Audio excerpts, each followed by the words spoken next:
A very good day to you. I'm Hank Gross, MidHudsonNews.com. It's Thursday, May 23rd. The news today brought to you by the Galleria at Crystal Run.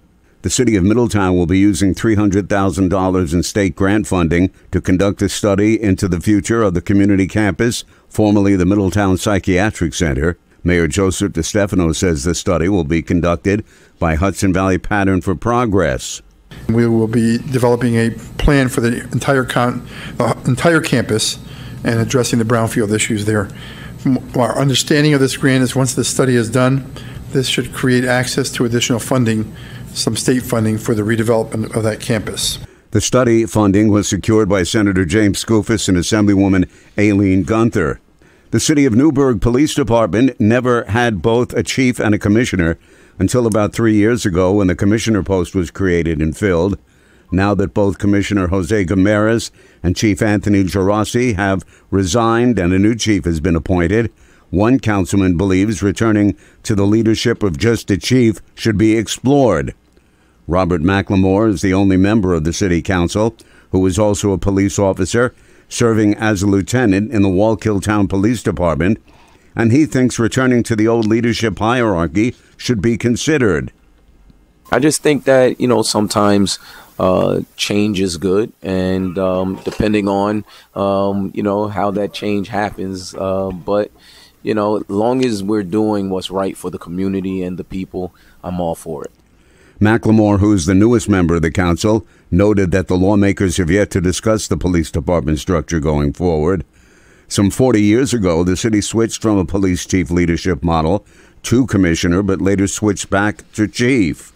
Saying the emergency medical services are in crisis, Ulster County officials are asking State Senate Majority Leader Andrea Stewart-Cousins to approve 3 pieces of legislation that will help ensure the sustainability and reliability of the critical health care services across New York State.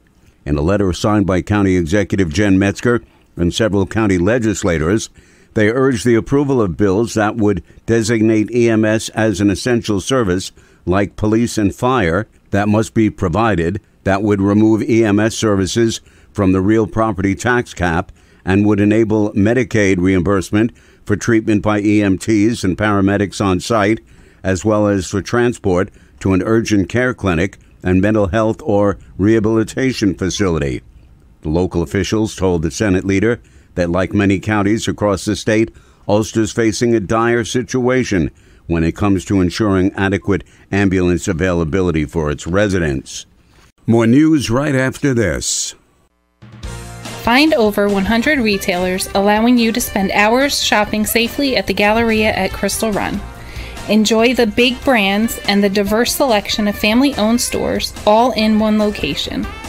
The Galleria at Crystal Run offers dining options for everyone with Fuji, 110 Grill, Allen's Mediterranean Grill, and Peru Cuisine. Discover the Mid-Hudson Valley's premier shopping, dining, and entertainment destination, the Galleria at Crystal Run. For more information, follow us on Instagram, Facebook, or visit GalleriaCrystalRun.com. Patricia Fell scanned through the pictures on the Angels Across America Trail in Poughkeepsie on Wednesday, but stared a little longer at one of them. Her son Matthew Herring was included on the display at the Mental Health America of Dutchess County site. The 24-year-old Fishkill resident died of a heroin overdose in 2017. She said it's a hard day and certain feelings will never go away, but she said her son's name will never go away. His picture is on the trailer, just trying to spread awareness, stop the stigma, help the next person that wants to work a road of recovery. Angels Across America is dedicated to raising awareness about the drug epidemic by traveling the country to help stop the stigma and educate the public. It will be in Walden and the Walkway over the Hudson later this week. The Woodstock Land Conservancy has purchased over 54 acres of land from the Marazita family in Saugerties, expanding the Israel Whitman Sanctuary beyond 210 acres.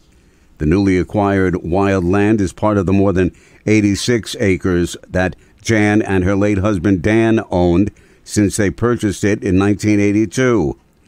Conservancy Communication and Outreach Manager Keisha Horner says Jan Marazita wanted the land to stay forever green.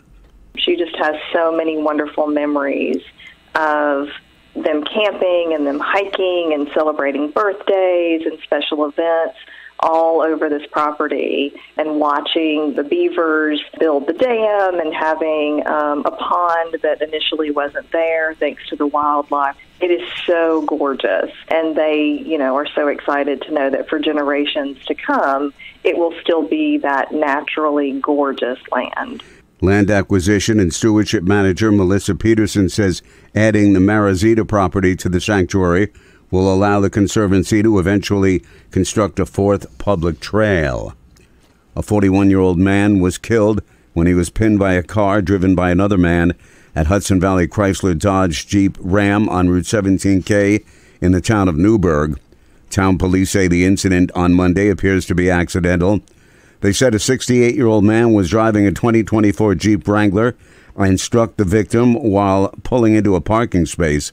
The victim was pinned and trapped by the vehicle. He was transported to the hospital where he later died.